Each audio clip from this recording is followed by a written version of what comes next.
Hello, welcome. Thanks for joining us on this edition of NEWS2. I'm Sandra Gomez. Topping our newscast, the VIPD held a press conference Wednesday to reassure the community that they are taking steps to fight crime.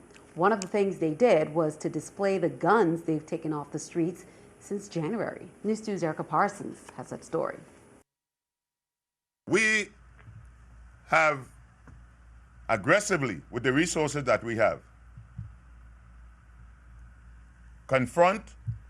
we have targeted, we have arrested as much as we possibly can. 45 illegal guns have been confiscated by VI police since January. These weapons that you see on the table are weapons that have been confiscated from January to now. Police Commissioner Delroy Richards and Police Chief Arthur Hector told reporters they've started using local and federal crime-fighting initiatives to get the bad guys off the streets. The Virgin Islands Police Department, through our intel source, have been successful in its efforts to identify possible persons of interest in a number of high-profile cases, and we have begun to utilize all our crime-fighting capabilities. Richard says they've started filling positions on the cold case squad to tackle those cases the community might think they've forgotten about. All major cases are being pursued to the extent that we have returned experienced detectives to the cold case squad. One suggestion to target the increase in crime has been to use all local law enforcement.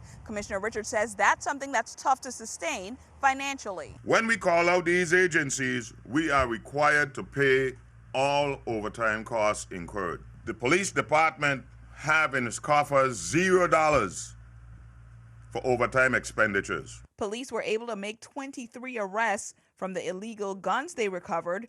2 guns were taken off murder victims, and the other 20 were picked up thanks to tips from the community. Erica Parsons, NEWS2. Now, Commissioner Richards said overtime expenses has caused the police department to lose critical funded positions. However, overtime costs incurred for federal peace officers is reimbursable. Well, meanwhile, on Tuesday, July 14th at 8:05 p.m., police received a report of a Jeep Liberty that was in the ocean at the Altona Lagoon with no occupants in it. Then a second report indicating that the occupants of the vehicle were victims of a shooting incident.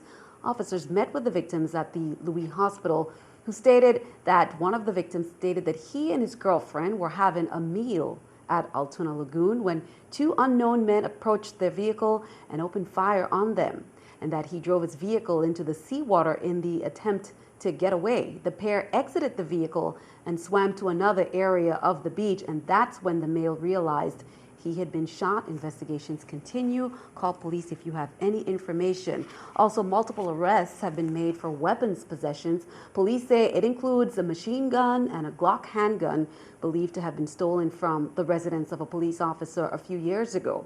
On Sunday, July 12th, Winston C. Venner, 27, of Strawberry Ridge, was arrested and charged with unauthorized possession at 3:50 a.m. in the area of Estate Bellevue. Also on Monday, July 13th, Jakeem Gary, 19, of Williams Delight, was arrested and charged at 1:20 a.m. in the vicinity of Estate Lorraine. On Monday, July 13th, Omari K. Gordon, 31, of La Grande Princess, was arrested at 8:40 p.m. in the vicinity of Harborview. Monday, July 13th, Fade Assat, 22 years of age, of Barron Spot, was arrested at 9:30 p.m. in the area of the D. Hamilton Jackson Terrace. Police also say on Monday, July 13th, Nkosi Prentice, 18, of Williams Delight, was arrested at 11:55 p.m. in the area of Estate Concordia. The U.S. Marshal Service announced murder suspect Jawad Charlery, 19, has been added to its 15 most wanted fugitive list, and they need your help. A reward of up to $25,000 is being offered. On November 2nd, 2014, the Richmond, Virginia Police Department responded to a call for assistance at the Clarion Hotel.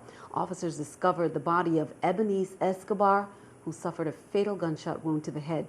Richmond PD charged Charlery with murder.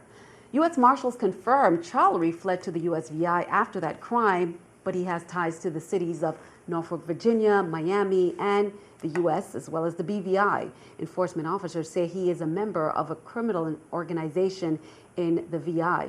Call the Marshal Service for more information. Recently, the VIPD announced that they will be cracking down on minors who violate curfew.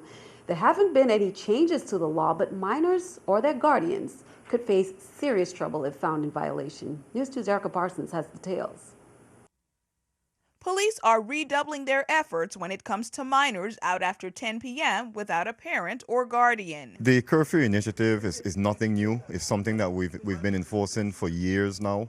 However, of course, with the diminish of personnel in the department, that has slowed down a bit. The curfew law is one of the initiatives police are enforcing to help cut down on crime. It's being pushed in both districts. The same thing applies from before. The minors, of course, minors that's 15 and under, have and must be accompanied by a responsible adult. A first-time offender will be picked up by police and then their parents will be called to get them. That child could also face 100 hours of community service or a fine or both. If it happens more than one time with the same individual, then we tend to start to look at why is this continuously happening, and then we may have to get human services or some one or the other agencies involved to figure out why is this child continuously out there alone and unaccompanied by a responsible adult. And parents too could face serious consequences if their son or daughter repeatedly breaks the law. In cases like that, it can lead to child neglect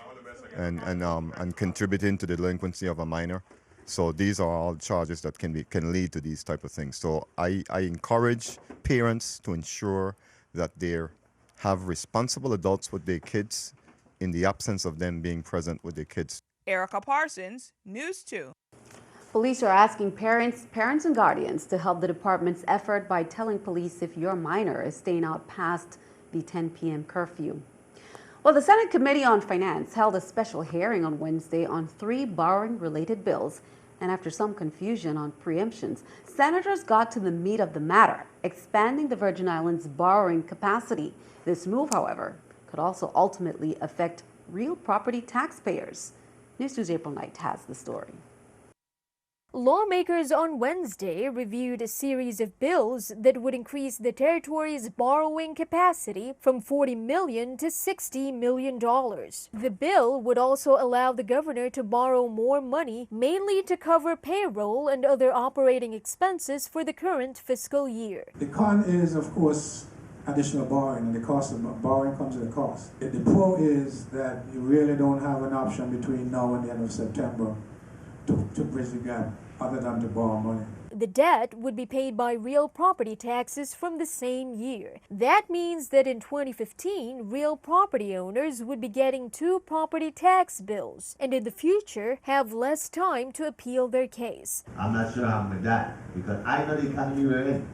We keep going back to the same set of people to pay more. They already don't have any more. Apart from the burden on taxpayers this year, testifiers also confirmed that to entirely fill the hole in the budget, they'd still have to cut the next fiscal year's tax returns by more than $35 million. Some of the problems that lawmakers are having with this measure is that 1, it's a stopgap that won't go very far, and 2, it would mean merely pushing liabilities to the next fiscal year.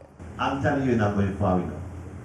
This can be accomplished, and I think any stopgap, we could do this stopgap, but that's with a furtherance of the bigger picture. Senators also urged taking notes from Puerto Rico's fiscal meltdown. If there's any measures that can be taken before something happens, we have to be ready. Reporting for News 2, I'm April Knight.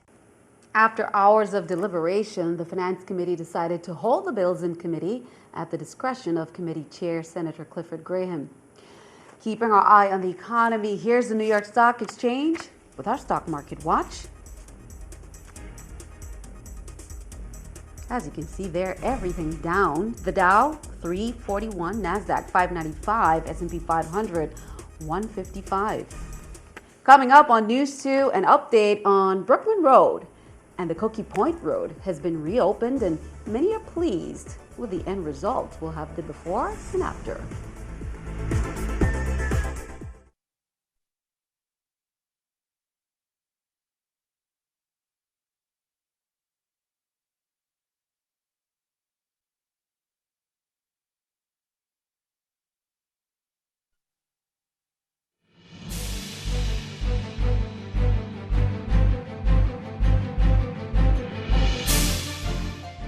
Welcome back. Earlier today, Wednesday, around 4:45, about 5,100 WAPA customers were affected by an electrical service interruption of Unit 14. WAPA officials say 3 feeders were taken offline, 9C, 7B, and 7D, as WAPA workers took steps necessary to restore all feeders. Meanwhile, WAPA Executive Director Hugo Hodge appeared before the U.S. Senate Committee on Energy and Natural Resources on Tuesday to offer testimony on remote and isolated energy systems, including energy and infrastructure challenges and opportunities. Hodge also provided an overview of various initiatives WAPA has embarked on to reduce the cost of electricity in the territory, including the solar facilities on St. Thomas and St. Croix, and the switch to propane from crude oil.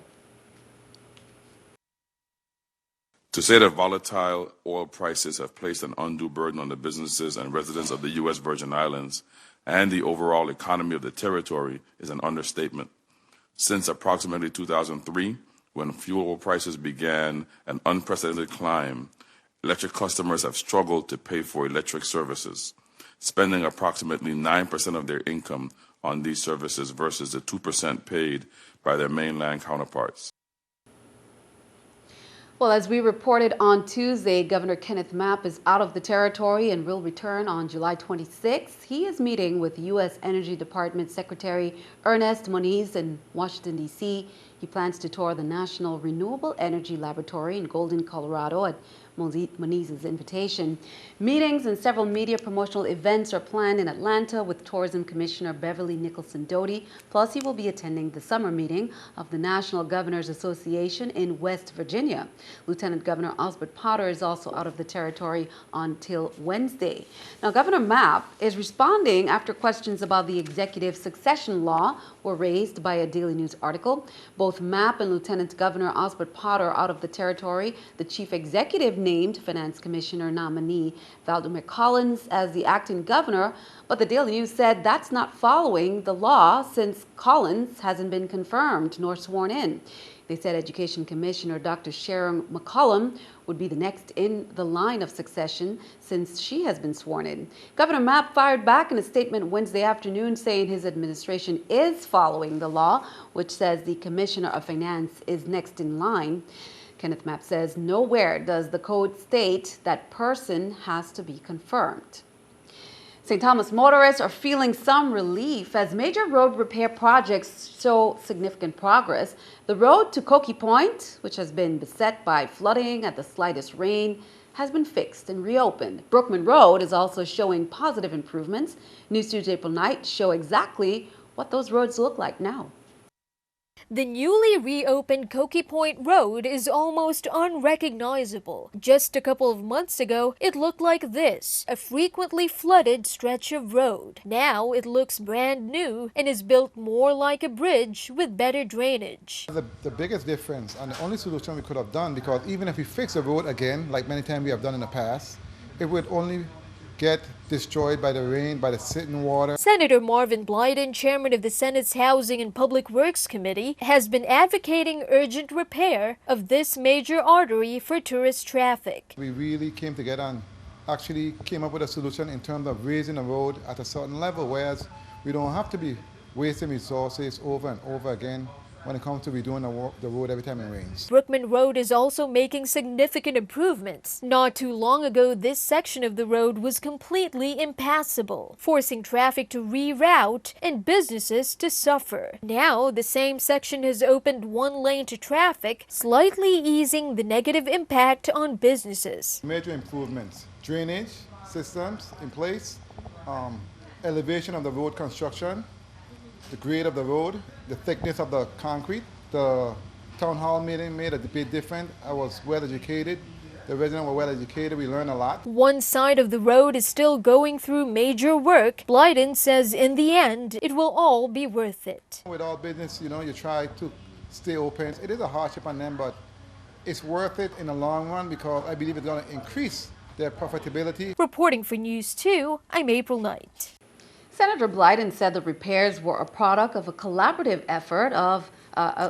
effort between residents, business owners, and government agencies, particularly the Department of Public Works.